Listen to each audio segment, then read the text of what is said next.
എല്ലാവർക്കും നമസ്കാരം. ഞാൻ സരിത മഹേശ്വരൻ. ഇന്ന് ശ്രീമദ് വാൽമീകി രാമായണത്തിൻ്റെ ബാലകാണ്ഡത്തിലെ 47-ാമത്തെ സർഗം നമ്മൾ ആരംഭിക്കുകയാണ്. അതിൽ 1 മുതൽ 6 വരെയുള്ള ശ്ലോകങ്ങൾ നമുക്ക് നോക്കാം. കഴിഞ്ഞ ദിവസം നമ്മൾ പറഞ്ഞു നിർത്തിയ കഥ, ഇന്ദ്രൻ ദിതിയുടെ ഗർഭത്തിലെ ഒരു പുത്രനെ 7 ആക്കി തീർത്തു, തൻ്റെ വജ്രം കൊണ്ട് ഛേദിച്ചിട്ട് എന്നുള്ളതാണ്. അത് ഇന്ദ്രൻ ദിതിയെ അറിയിക്കുകയും ചെയ്തു എന്ന് പറഞ്ഞിട്ടാണ് കഴിഞ്ഞ സർഗം അവസാനിച്ചത്. ഇനി എന്താണെന്നുള്ളത് അടുത്ത ശ്ലോകത്തിൽ നോക്കാം. 1-ാമത്തെ ശ്ലോകം നോക്കാം. സപ്തധാതുകൃതേ ഗർഭേ ദിതി പരമദുഃഖിത സഹസ്രാക്ഷം ദുരാധർഷം വാക്യം സാനുനയാബ്രവീത്. തൻ്റെ ഗർഭസ്ഥ ശിശു 7 മുറിഞ്ഞതിൽ പരമദുഃഖിതയായ ആ ദിതിക്ക് വല്ലാണ്ട സങ്കടം വരുമല്ലോ. തനിക്ക് ഉണ്ടായിരുന്ന മോഹം, ഇന്ദ്രനെ തോൽപ്പിക്കാൻ ഒരു പുത്രൻ ഉണ്ടാവണം എന്നുള്ള മോഹം വൃഥാവിലായി. ആ സങ്കടം കൊണ്ട് എന്തു ചെയ്തു? അതാണ് പരമദുഃഖിതയായിട്ടുള്ള ദിതി ദുരാധർഷം സഹസ്രാക്ഷം. ദുരാധർഷം എന്ന് പറഞ്ഞാൽ തോൽപ്പിക്കാൻ പറ്റാത്തവനായ അജയ്യനായിട്ടുള്ള ഇന്ദ്രനോട് സാനുനയ വാക്യം അബ്രവീത്, അനുനയത്തോടുകൂടി ഇപ്രകാരം പറഞ്ഞു. അതായത് ഇന്ദ്രൻ ജയിച്ചു, എന്തൊക്കെ പറഞ്ഞാലും എങ്ങനെയൊക്കെ ആയാലും ഇന്ദ്രൻ ജയിക്കുക തന്നെ ചെയ്യും എന്നുള്ളത് മനസ്സിലാക്കിയിട്ട് ദിതി ഇന്ദ്രനോട് ഇപ്രകാരം പറഞ്ഞു. എന്താ പറഞ്ഞത്? 2-ാമത്തെ ശ്ലോകം നോക്കാം. മമ അപരാധാത് ഗർഭോയം സപ്തധാ ശകലീകൃത നാപരാധോ ഹി ദേവേശ തവാത്ര ബലസൂദന. മമ അപരാധാത്, ഇപ്പോൾ എൻ്റെ ഗർഭത്തിൽ കയറിയിട്ട് ആ ഭ്രൂണത്തെ 7 ആക്കി മുറിച്ചുല്ലോ, അത് നിൻ്റെ കുഴപ്പമല്ല, എൻ്റെ കുഴപ്പം തന്നെയാണ്. ഞാൻ ശ്രദ്ധിക്കേണ്ടതായിരുന്നു. എൻ്റെ അപരാധം കൊണ്ട് നീ എന്തു ചെയ്തു? അയം ഗർഭ സപ്തധ ശകലീകൃത, എൻ്റെ ഗർഭസ്ഥ ശിശുവിനെ നീ 7 ആക്കി മുറിച്ചു കളഞ്ഞു. ശകലീകൃത എന്ന് പറഞ്ഞാൽ മുറിച്ച് 7 ആക്കി തീർത്തു.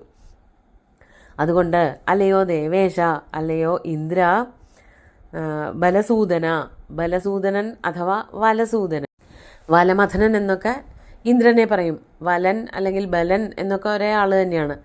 ആ അസുരനെ നശിപ്പിച്ചവനെ വലസൂദന, തവ ന അപരാധ, നിനക്ക് യാതൊരു തെറ്റുമില്ല. എൻ്റെ തെറ്റുകൊണ്ടാണ് എൻ്റെ പുത്രൻ ഇല്ലാതെയായത്. എൻ്റെ ശ്രദ്ധ കുറഞ്ഞതുകൊണ്ടാണല്ലോ നീ അതിന് പുറപ്പെട്ടത്, എൻ്റെ ഗർഭത്തിൽ പ്രവേശിച്ചതൊക്കെ. അതുകൊണ്ട് അതൊക്കെ എൻ്റെ തെറ്റ് തന്നെയാണ്. അതുകൊണ്ട് ഞാൻ എന്ത് ചെയ്യാൻ പോവാണ്? 3-ാമത്തെ ശ്ലോകം നോക്കാം. പ്രിയം ത്വത്കൃതമിച്ഛാമി മമ ഗർഭവിപര്യയേ മരുതാം സപ്തസപ്താനാം സ്ഥാനപാല ഭവന്തു തേ. ത്വത്കൃതം പ്രിയം ഇച്ഛാമി മമ ഗർഭവിപര്യയേ, എൻ്റെ ഗർഭം മാറിപ്പോയി. അതായത് എൻ്റെ ഗർഭത്തിൽ ഒരു ശിശുവാണ് ഉണ്ടായിരുന്നതല്ലോ, ആ പുത്രനെ പ്രസവിക്കണമെന്നാണ് ഞാൻ വിചാരിച്ചിരുന്നത്. പക്ഷെ അതൊക്കെ മാറി 7 ആയി തീർന്നു. അതുകൊണ്ട് ത്വത്കൃതം പ്രിയം ഇച്ഛാമി, എനിക്ക് നിനക്ക് വേണ്ടിയിട്ട് എന്തെങ്കിലും ഇഷ്ടപ്പെട്ടൊരു കാര്യം ചെയ്തു തരണം എന്ന് മോഹമുണ്ട്. അതാണ് ത്വത്കൃതം, നിനക്ക് വേണ്ടിയിട്ട് പ്രിയം കർത്തും ഇച്ഛാമി, വളരെ പ്രിയപ്പെട്ട ഒരു കാര്യം ചെയ്യണം എന്ന് ഞാൻ ആഗ്രഹിക്കുന്നുണ്ട്. എന്തായിരുന്നു ആ പ്രിയപ്പെട്ട കാര്യം? മരുതാം സപ്ത, എൻ്റെ ഗർഭത്തിൽ കിടക്കുന്ന ഈ ഒരു പുത്രനുണ്ടല്ലോ, അത് 7 ആയല്ലോ. ആ 7 പേരിനി മാരുതന്മാര് അല്ലെങ്കിൽ മരുത്തുക്കൾ എന്ന് അറിയപ്പെടുക തന്നെ ചെയ്യും. സപ്ത മരുതാം സപ്ത, അതായത് മരുത്തുക്കൾ 7 പേരാണ് ഇപ്പോൾ എൻ്റെ ഗർഭത്തിൽ ഉള്ളത്. അവരുടെ 7 പേരുടെയും അധിപതിയായിട്ട് ഇന്ദ്ര നിന്നെ ഞാൻ നിശ്ചയിക്കുകയാണ്. അതാണ് സപ്താനാം മരുതാം, 7 മരുത്തുക്കളും ഇനി എന്തു ചെയ്യും? തേ സ്ഥാനപാലാഹ ഭവന്തു. അപ്പോൾ അവരുടെ അധിപതിയാണെങ്കിൽ ഇന്ദ്രനെ സംരക്ഷിക്കുക, ഇന്ദ്രൻ്റെ സ്ഥാനത്തെ വേണ്ടതുപോലെ സംരക്ഷിക്കേണ്ടവരായിട്ട് ഈ 7 മരുത്തുക്കളും ഭവിക്കട്ടെ. 7 വിധം കാറ്റുകളായിട്ട് ഈ ദേവതമാർ ഭവിക്കട്ടെ. എൻ്റെ പുത്രന്മാർ ആകാശമാർഗത്തിൽ കൂടെ ഇവരിങ്ങനെ സഞ്ചരിക്കട്ടെ എന്നൊക്കെയാണ് ദിതി ആഗ്രഹിക്കുന്നത്. അവരുടെ അധിപതിയായിട്ട് ഇന്ദ്രനും ഇന്ദ്രൻ്റെ സ്ഥാനത്തെ പരിപാലിക്കുന്നവരായിട്ട് ഇന്ദ്രൻ്റെ ബോഡി ഗാർഡുകളായിട്ട് സംരക്ഷകന്മാരായിട്ട് ഈ കാറ്റുകളും ഉണ്ടാവട്ടെ എന്ന് ദിതി ആഗ്രഹിക്കുകയാണ്, ഇച്ഛിക്കുകയാണ്, അവർക്ക് വരം നൽകുകയാണ്. അതാണ് വാതസ്കന്ധ ഇമേ സപ്ത ചരന്തു ദിവി പുത്രകാഃ മാരുതാ ഇതി വിഖ്യാത ദിവ്യരൂപാ മമാത്മജാഃ. ഇമേ സപ്ത, ഈ 7 പേരും ദിവി വാതസ്കന്ധാഃ പുത്രകാഃ ചരന്തു. ഇമേ സപ്ത വാതസ്കന്ധാഃ പുത്രകാഃ. ഈ 7 പുത്രന്മാരും അവർ വാതരൂപം കൈക്കൊണ്ട്, അതായത് കാറ്റായിട്ട് തീർന്ന് ഈ ദ്യോവിൽ കൂടെ, ദിവി എന്ന് പറഞ്ഞാൽ ആകാശത്ത് കൂടെ അവർ സഞ്ചരിച്ചു കൊണ്ടേയിരിക്കും. മാത്രമല്ല ദിവ്യരൂപാ മമാത്മജാഃ, ദ്യോവിൽ കൂടെ, ആകാശമാർഗത്തിൽ കൂടെ അല്ലെങ്കിൽ സ്വർഗലോകത്തു കൂടെയൊക്കെ സഞ്ചരിക്കുന്നവർക്ക് ദിവ്യരൂപമാണ് കിട്ടുക. ആ ദിവ്യരൂപധാരികളായിട്ടുള്ള എൻ്റെ പുത്രന്മാർ മമാത്മജാഃ മാരുതാഃ ഇതി വിഖ്യാതാഃ, മാരുതന്മാർ എന്ന പേരും കിട്ടും. ശരിക്കും മാരുത എന്നുള്ള എന്നുള്ള ആ അക്ഷരമാണ് വരേണ്ടത്. പക്ഷെ അത് കുറച്ച് മാറ്റിയിട്ടാണ് നമ്മളിപ്പോൾ മാരുതന്മാരെന്നൊക്കെ നമ്മൾ പറയണത്. മരുത്തുക്കൾ, മാരുതന്മാരെന്നൊക്കെ പറയണ വാക്ക് അങ്ങനെയാണത്രേ ഉണ്ടായത്. അത് അടുത്തൊരു ഭാഗത്തായിട്ട് പറയുന്നുണ്ട്. അങ്ങനെ ഇവരെ മാരുതന്മാരെന്നും വിഖ്യാതരാവും, എൻ്റെ മക്കൾ ദിവ്യരൂപികളായി തീരും എന്ന് ദിതി ഈ വാദങ്ങൾക്ക് ഈ 7 പേർക്കും അനുഗ്രഹം കൊടുക്കുകയാണ്. ഇന്ദ്രനും അനുഗ്രഹം കൊടുത്തു. ഇവരൊക്കെ സഞ്ചരിക്കുന്ന 7 പേരും സഞ്ചരിക്കാനുള്ള മാർഗം കൂടിയാണ് പറയണത്. 5-ാമത്തെ ശ്ലോകം നോക്കാം. ബ്രഹ്മലോകം ചരത്വേക ഇന്ദ്രലോകം തഥാപര ദിവ്യവായുരിതിഖ്യാതസ്തൃതീയോപി മഹായശാഃ. ഈ 7 എണ്ണങ്ങളിൽ ഒരെണ്ണം, ഒരെണ്ണം എന്ത് ചെയ്യണം? ബ്രഹ്മലോകം ചരതു, ബ്രഹ്മലോകത്തു കൂടെ അത് വീശി നടക്കട്ടെ.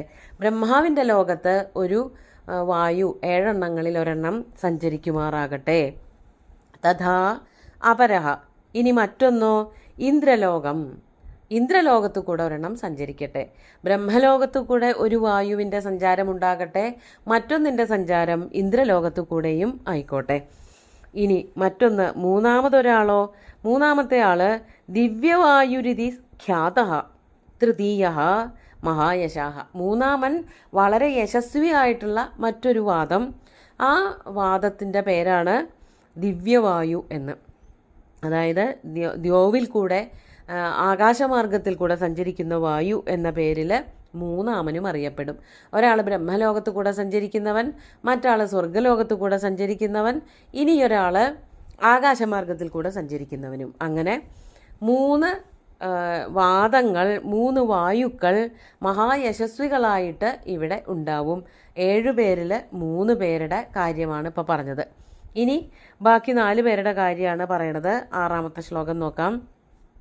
ചത്വാരസ്തു സുരശ്രേഷ്ഠ ദിശോ വൈ തവ ശാസനാത് സഞ്ചരിഷ്യതി ഭദ്രം തേ കാലേന ഹി മമാത്മജാഃ.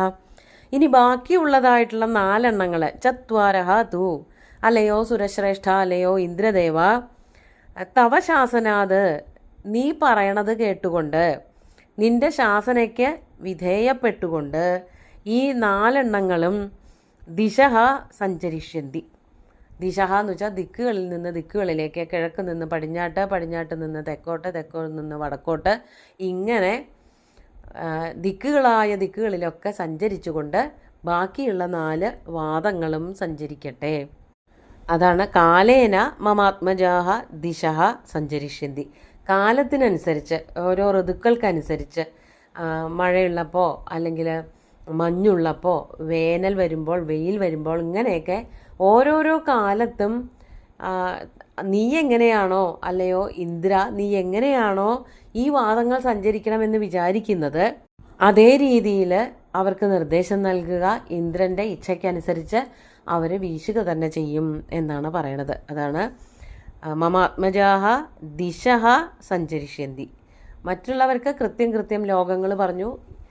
ഈ പറഞ്ഞ 4 പേരെ മരുത്തുക്കൾ എന്നുള്ള പേരിൽ ഭൂമിയിലൊട്ടാകെ ഇന്ദ്രൻ നിർദ്ദേശിക്കുന്നത് പോലെ സഞ്ചരിക്കുക തന്നെ ചെയ്യും എന്ന് പറയുകയാണ് ചെയ്യണത്. അങ്ങനെ ദിതി തനിക്ക് കിട്ടിയ 7 പുത്രന്മാരെ പിന്നെയും ഇന്ദ്രൻ്റെ ഒപ്പം പറഞ്ഞയക്കുകയാണ് ചെയ്യണത്. നമുക്ക് ശ്ലോകങ്ങൾ നോക്കാം.